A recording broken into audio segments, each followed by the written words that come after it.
Guys, we love influencers, but what do we like more? When they make garbage music. Guys, what is up? Another episode of Records and Rants. My name is Ice. We got a really fun episode today, but we can't do it without the man, the myth, the legend himself, Dixon. How the heck are you? Ice, wow, coming in strong with the garb. I'm excited for this music. One. Yeah. Wow. Yeah.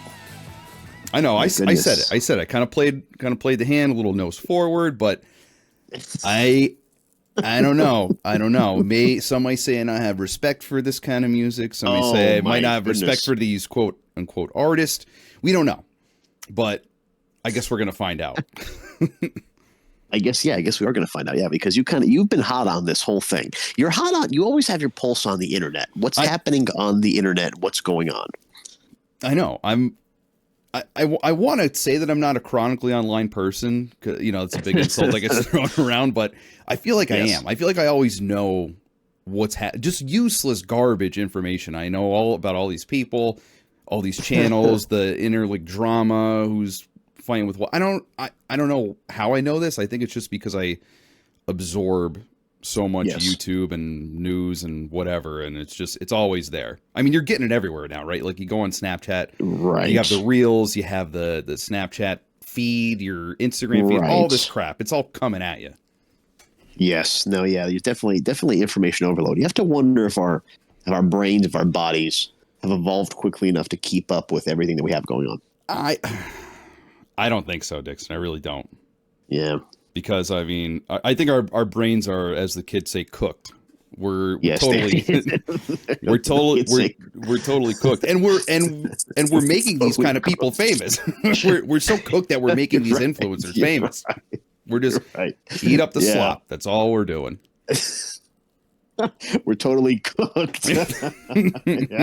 Your words. We're totally cooked. What was the other phrase you used last week? Oh, glazed. Not to glaze myself. Oh no. Yeah, but we got some good songs. We picked a selection of 3 different ones. Now, do you want to get into? Do we have a comment of the week? I don't know if we do. I don't know if anything. We do. We do. Oh my goodness. Yeah. Okay. Yeah. Are you down for a comment of the week? I am absolutely, Dixon. All right. Now it's time for everybody's favorite segment, the comment of the week, featuring Ice and Dixon. So I actually went back to our Smiths video. Are they the best band of all time, greatest band of all time? First time that you listened to the Smiths, and that was your reaction, that kind of thing. Yes. And at that point, I actually listened to the video. At that point, we had 13 subscribers. No way. Yes, and that was January of 2023, I believe. Oh, wow. Yes. Oh, wow. Yes, so we made significant strides there. That's awesome. Good. So it was pretty interesting. Yes, absolutely.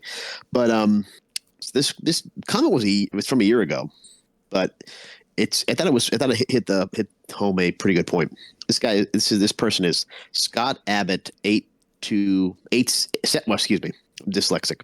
Scott Abbott 7826, and he said, for a certain kind of person, because we asked the question of the Smiths, the greatest band of all time. Mm-hmm.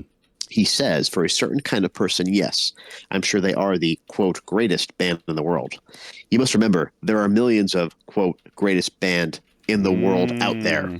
Exclamation point, exclamation point. It's a pretty interesting perspective. And I've had the argument, not necessarily an argument, but I've tried to have a discussion with people. Who do you think objectively is the greatest band of all time? And everybody's like, well, it's just going to be who you like.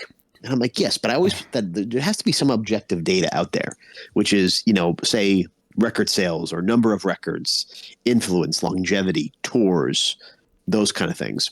Yes. And I think that's, but in reality, if you take the subjective, I ask you, well, who's the greatest band of all time? You're going to say, I don't know, Dave Matthews, particularly their Everyday album is what you're going to say. Yeah, especially their Everyday album. Yes, so it's he makes a pretty good point. So you have to wonder what this is all for, what we're doing right here.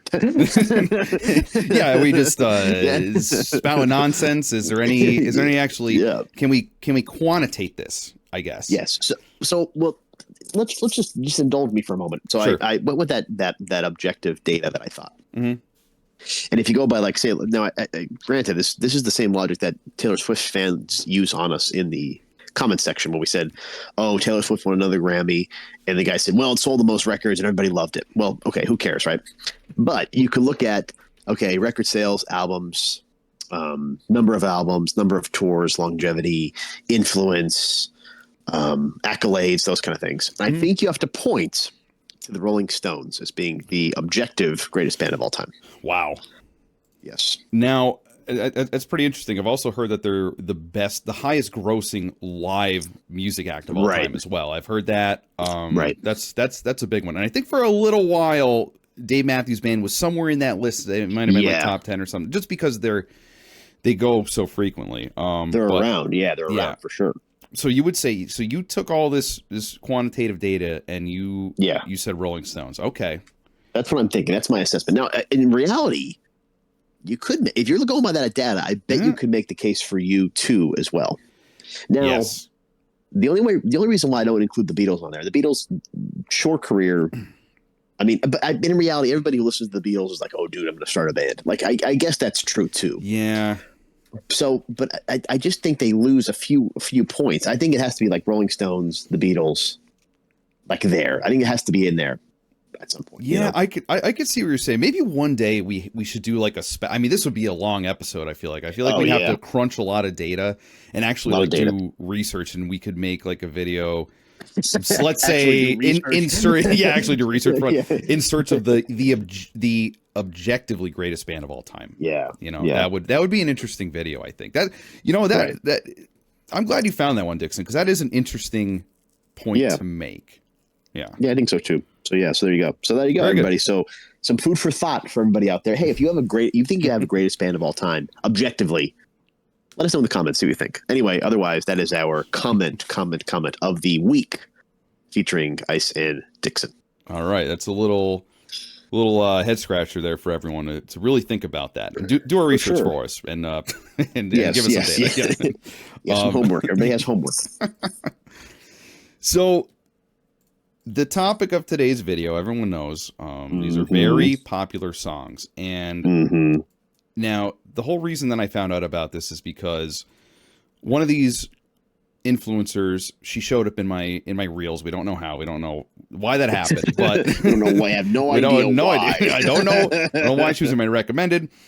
But her name is SKILAH or SKILAH Blue. Yes. She's one of these influencers. They do like the TikTok dances. It's right. It's an attractive woman, and they do the dances, and that's how they're popular, right? Right. And most of these people are, and they all started on TikTok. And I said, wow, I don't like this song at all. And then I said, I wonder how often this happens. How many people start on TikTok fame, and then suddenly they're like, I'm going to make a music video. I'm going to make a song. Right. And I think how this works is that you have all of these people, these influencers, mainly in California, and they all know each other. They all have friends. They have producer friends. They have whatever friend. It's all over the place, right? They have people in the business, and I think what happens is it's like, oh, hey, Charli D Amelio, do you want to make a song? Oh, you should make music. You got to get into music. That's the next big thing. You could elevate your career this way. We're going to have multiple avenues of revenue for you. You're going to be a hit. And then it's like, oh, you could talk to my producer. Austin Sexton is one of them. But you know what I mean? I've heard of Austin Sexton. Yes. Have you really? Okay.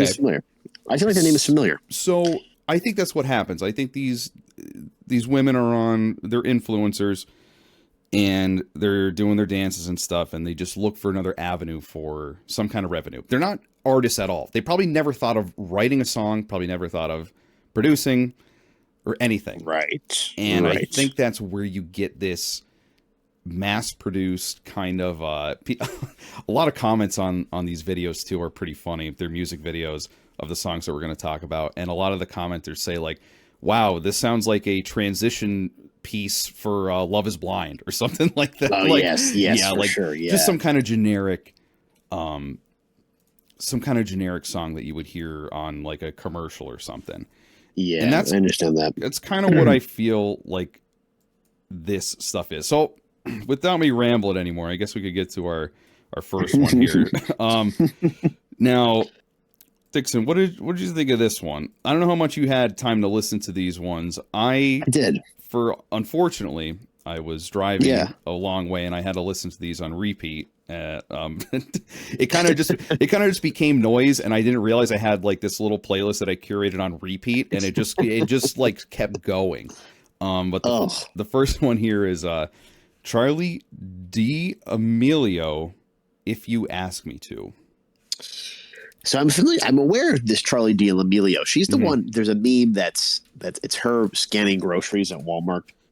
She's the girl in that video. Have you ever seen that meme? It's like, I want to relate to the common people, and I don't know if it was a music video or a YouTube video or something, but she's there scanning groceries at Walmart with like a smock on, and she has like this. Oh, that was her. That was her. Yeah, one of the D Amelio sisters. Yes, something like that. Yes, right.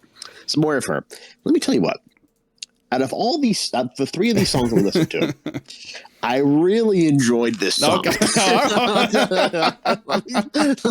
let me just say this, because it is nothing but like any other song that was mass produced at any other time with different lyrics. I love the idea like that you're incorporating now, like he texted me and I left him on red. Like I love that reality. That reality that you're living with is now crossed over into music, as you know, in lyrics and songwriting. Now, I don't think it's groundbreaking content. Right. She uses the F word. I think she's trying to be like that Olivia Rodrigo. You know, I think that Olivia Rodrigo has like an edge, a raw edge to her songs. Mm-hmm. Obviously, she's very honest. I don't think this is the case for this Charli D Amelio, but she's trying to get that edge there, the Sabrina Carpenter, the Olivia Rodrigo edge.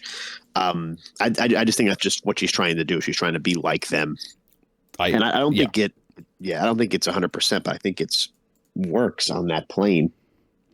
And I totally agree with you. And as soon as you hear that F bomb get dropped, and the line right here, and she's so effing lucky because all I've been wanting is to be for you to be holding my hand. Yes. I mean, and like you said, we live in this reality now where like the lyric, you could just plug in the lyrics, you left me on red. And that's like everyone relates to it. It happens, you know, it's right there. And I feel like this one, now a lot of people, it's funny you mentioned Olivia Rodrigo. I don't know if you looked at the comments on some of these videos, but people say that this is a almost direct copy of Driver's License. Interesting. Okay. Gotcha. Yes. People comments here say, wow, she really tried to have a driver's license moment.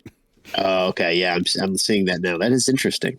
Mm-hmm. And I could kind of get that here. I feel like that song came out. This song came out, I don't know, maybe 6 months after that blew up. Right.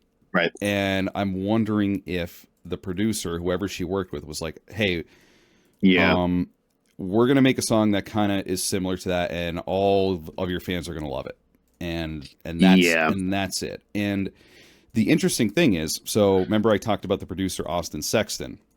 Yes. Okay. Now, this guy doesn't seem like too big. I went to his YouTube channel, and he has, I think like 2,000 subscribers, and some of his video, I mean, I don't want to brag about us, but we get more views than him. Not to glaze ourselves. We get more views than him is what I'm saying. He's not interesting. I think he's just some guy in California who is a producer, like not like a high level producer, but right. He's made some songs for his friends probably, and he actually has a very good voice. I will say that. Now, this is what's interesting about this.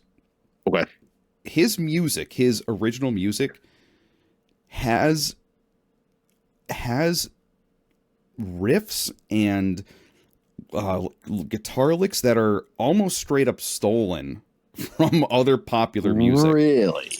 Yes. Interesting. So if you listen to one of his songs, I think it's one of his most recent uploads, and the bass line is right from that Post Malone song, that dun dun dun dun dun dun. Oh, dun, yeah. dun. It is almost exactly like that.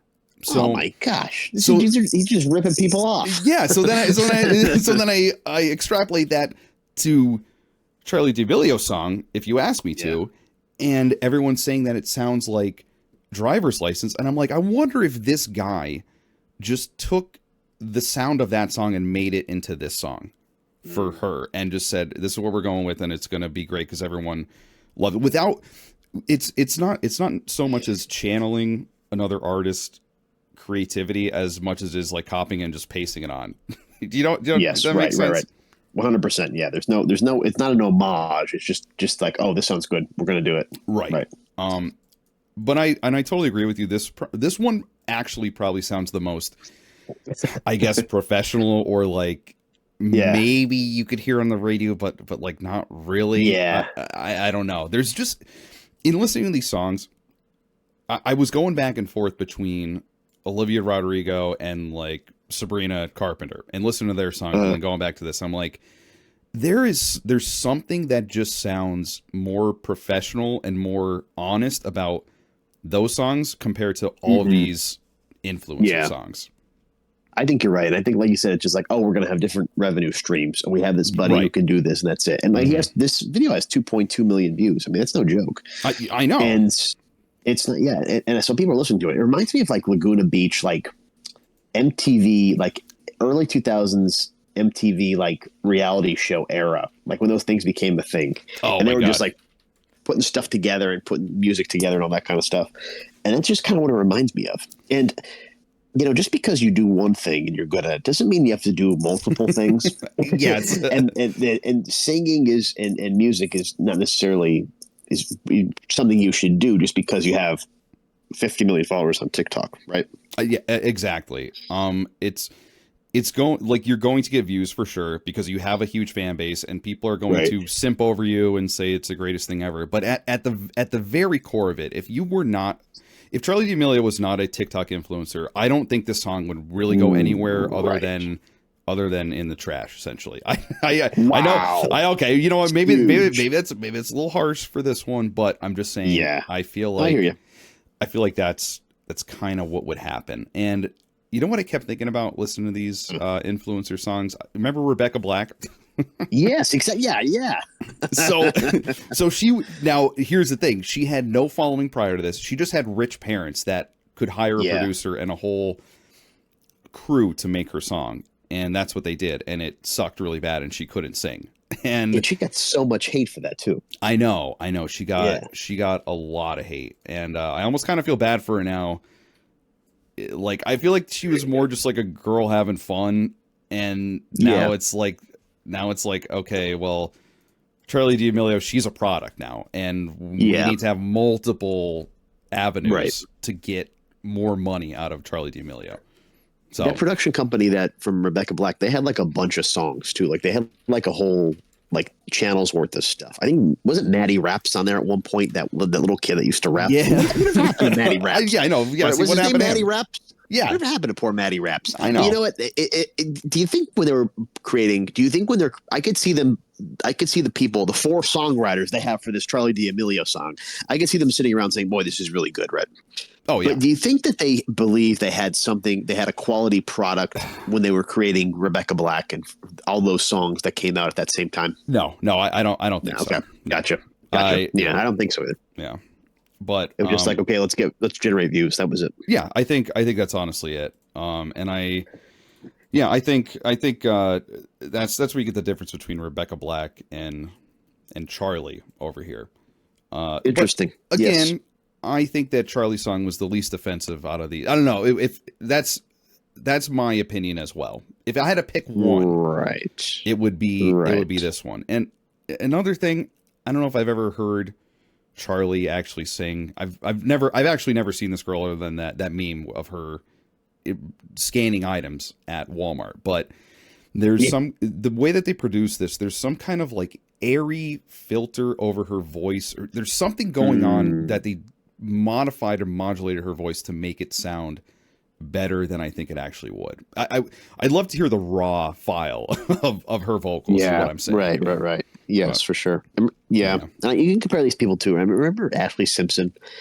Simpson, how she's not. I don't think she's a good singer. But I loved her show. Remember her show with Ryan? Oh gosh, what was that? Ryan Cabrera. remember Ryan Cabrera with that crazy goofy hair he had? Do you remember this era? I'm gonna look this up. Ryan Cabrera. Look up Ryan Cabrera. Look up Ryan Cabrera. And they had a show together. Oh wow! Ashley Simpson had a show, and he was very much a part of it. And they would like hang out and like kiss, but they weren't together. But like Ryan Cabrera and Ashley Simpson, like they were just put up. Like nobody believed that Ashley Simpson was a good singer. No, nobody. And she had that thing on Saturday Night Live where the tape skipped. She was lip syncing and it stopped or something. That was if no one has seen what Dixon's talking about, you have to see it because it's a pretty brutal watch. And if I'm not mistaken, I think that wasn't that the start of her downfall. That was it. Yeah, it was over. Like I think that she was done after that. And I think she's trying to like do different things now. And I think Ryan Cabrera I've seen him in a commercial probably like in the last like 5 years. I think. And yeah, Jesse McCartney was all involved, and these guys were just products. Like none of it was serious. Mm-hmm. And now we're getting. I guess it's hard for us to wrap our heads around this because this is like these guys are from the internet, and that's it. They're only on the internet, and that's all. Right. And it's wild. That's it. So yeah. Yeah, that was a. I'm sorry, I'm still thinking about the time when Ashley Simpson went on and that happened. You were always a big Saturday Night Live boy, if I recall correctly. Is that true? Not so much anymore, but I feel I used to like the old stuff. I used to watch old clips, and now it's kind of just not. I don't know. I haven't watched Saturday Night Live in years. It's been a while. Yeah. But yeah, that's Charli D Amelio. And Dick, so what do you want to go to next here? We have two more songs here. We got the Addison Rae-Obsessed, and then we have SKILAH's most recently released Move, in parentheses, don't. Little cheeky there. A little nose forward with that. little mysterious. Yeah. So I think that these two are both equally bad. Okay. And I think that the saving grace behind Move, don't. But surprise, she actually tells you don't move. Yeah, that's so artistic. Yeah. Yes. Very much. I think the beat is really good, but it just reminds me of any generic Fruity Loops, moderate hard style beat. Exactly. You could easily. I mean, I could show someone how to like make a drum roll on Fruity Loops, and you could reproduce this in probably like a half hour, maybe. Yeah, I believe it. So interesting thing about SKILAH. I'm not going to get her name right. Anyway, but so our SKILAH girl, she is actually a DJ. Really? Yes, and I'm not going to lie, she actually seems to enjoy it and has a modicum of talent behind it, as in she can actually walk up to a board and mix songs. Right, I got you. And she was actually, there's a video of her DJing on this yacht party somewhere in, of course, California. She probably knew everyone there. That's probably how she got the gig. But of course, she's DJing on it, and she actually looks like she's having fun. And again, it looks like she knows what she's doing. Yeah, it's Space Yacht at SLS, full set, a 50-minute set she does. And that's pretty cool. And she actually mixes in one of her songs there. And what I was thinking, I'm like, okay. You know, you ever see like boiler room sets? Yeah. Where the DJ's like in the middle and like everyone's around him. I feel like this song is like made to just be like a fade into something. Gotcha. And I almost wonder if that's why she made this song. But I'm not really sure. All I know is she was heavily advertising it. And but yeah, it's just like a generic dance beat. Yeah. Yeah, exactly. Yeah, but that was the one saving grace about it. But it was obvious that this is a generic dance beat. Don't move. Yeah, whatever. I don't know. I don't get it. Move, it is what it is. Don't. And and then I can't even understand what she's saying. She's like, don't move, baby, or you'll do all the shots or something along those lines. Again, her voice she's singing on the song, but it's so heavily edited. Right. And I mean, this song is probably the most egregious with that. And I know it's kind of with that dance, electronic dance theme. EDM theme, house music theme, but it's so overly processed that it just comes off as like cheesy and like why you doing this? Move on. Right. Keep DJing. You could do that. Yes, exactly. Enough said enough. We get it. Don't move. Right, we get it. And no, go ahead. Good. No, we're gonna say no. I was gonna say I think it's funny that if you look at the album, and I think this goes into like the, I think this goes into the really like self-aggrandizing part of being an influencer. If you look at the like the SoundCloud or the Spotify album cover, it's like 5 pictures of her, just her face. That's awesome. Yeah, but that's awesome. Yeah. Sorry, what were you gonna say? No, yeah, that was. I was just gonna say about the Addison Rae song. The Addison Rae song, I think, is.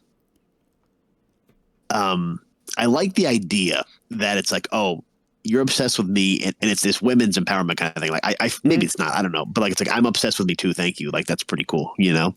Yeah. But I think it's a terrible song. I think it's a bad song. Yeah, let's go on to that one. This one's probably it's fine. I wanted to go to this one right after because there's not really too much to say about Move Don't. It's probably one of the more generic songs probably the lowest effort that's been put into all these songs, but for sure this one is particularly offensive because of how bad it is, and the lyrics are horrible too. There's that one line, "My heel's so high, I got a nosebleed." Music so loud, but I hear your heartbeat. I don't know if I noticed that. Yeah. Oh my gosh, I don't know if I noticed that. It's just so. That's bad. Excuse me. This one's bad, and get this, Dixon. It had not 1, not 2, not 5, but 6. I'm sorry. 7 different lyricists on this one.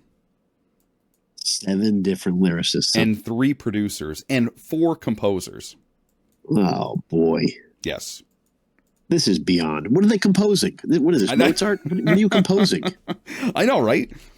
It's actually crazy. And a lot of people made fun of the music video because it's kind of like a soft song, but she's dancing like very hard in this. Oh, gosh. Yeah, it's it really is something else. But I think the most entertaining thing is the comments that are below this. Now,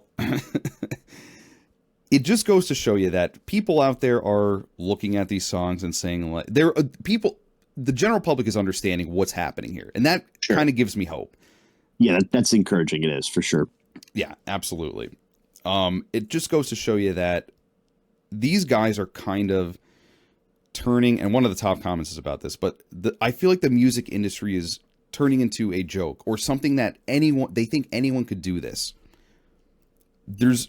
When you have people like this, like infiltrating the music industry, I hate to say it, I feel like it cheapens it to an extent. Yeah, absolutely. There's enough bad music out there. You don't need any more bad music right now. Exactly. And then it kind of takes away from the people that actually put their passion into this, that actually they've always wanted to write lyrics like you. You're a lyricist, you're a poet. Wow. And then you just have people, absolutely. But then you just have people that are like, Addison Rae. She's like, I have 7 friends that produce music. We're all going to get together and we're going to pump out this garbage song. Yeah, we're going to write out, Mm-hmm. So, yeah, this one, I can't really even say much about it. The lyrics are bad. The music video is also bad.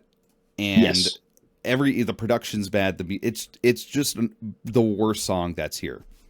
I didn't watch the video, but I just saw glimpses of it when I was listening to the song, and the idea of like the hard dancing, as you say, I can already confirm it's probably just not a good video. No, not at all. Now, go ahead. And I think that's I'm sorry, not to get, but I think that facilitates like the society we're in, where like once again information overload. You don't have to wait on MTV for the next Michael Jackson like mini movie. Like that's not a reality anymore, and it's a sad thing because, like you said, it cheapens the whole effing idea of what everybody does. Yes. Exactly. Whatever. You're throwing slop into a bucket, and and all the good stuff is kind of getting piled on top of, and it's kind of unfortunate. Now, I'm glad we saved this for the last one because this is kind of interesting. But Addison Rae came out with another single, and it's called Diet Pepsi. And dare I say, this song is actually kind of good.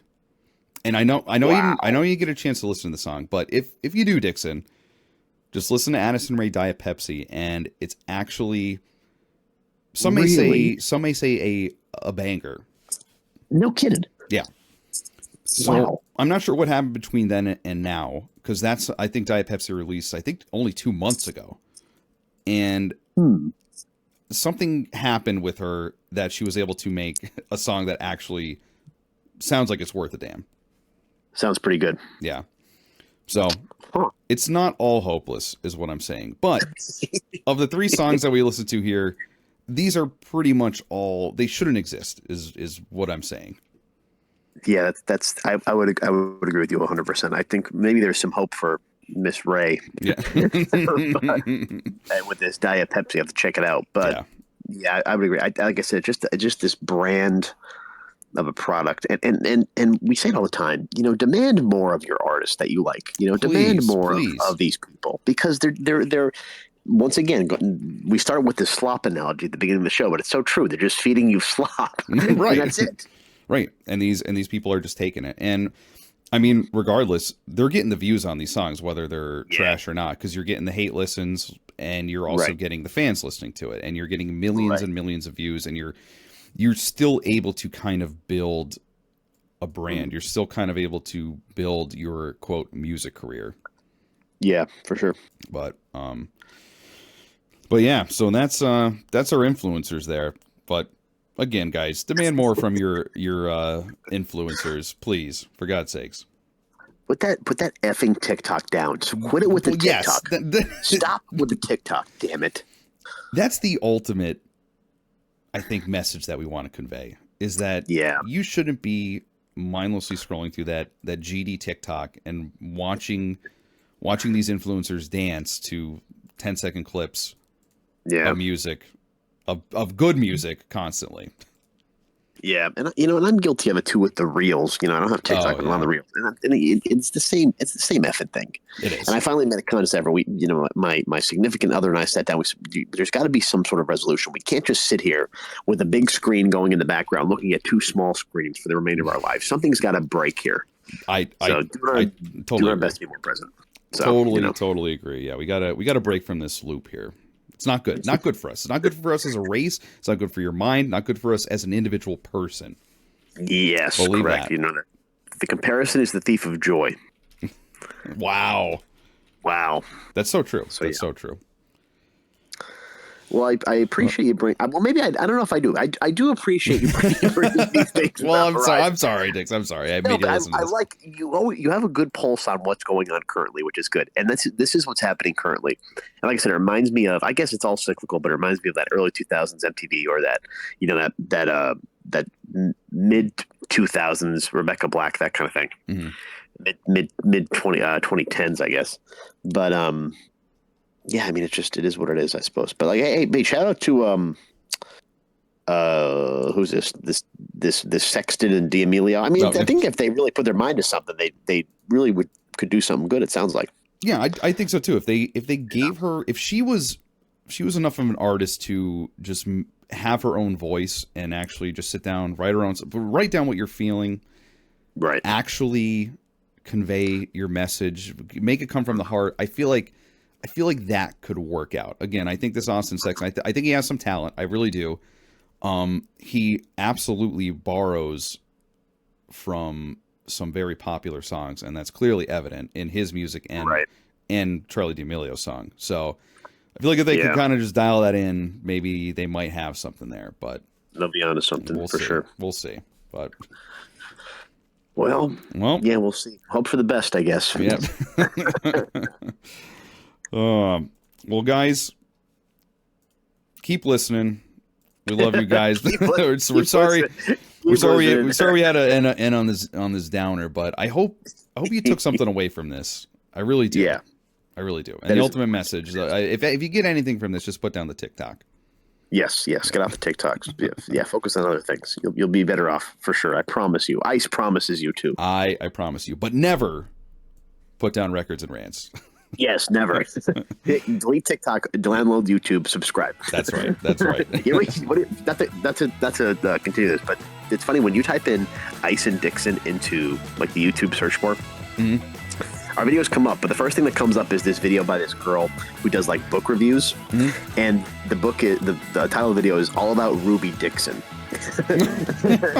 So Ruby Dixon is evidently some sort of author. The video has a few thousand views on it, so I have to check out this Ruby Dixon. It's probably like some vampire smut. Who the hell knows? It probably. Man, how do we get tied into that? That's crazy. Yeah. So forget about Ruby and tune into Ice and Dixon. Please, for God's sakes. Yeah, it's pretty funny. So that sounds good. Yeah. Well, guys, as always, thanks for listening, and we will see you in the next one. Peace.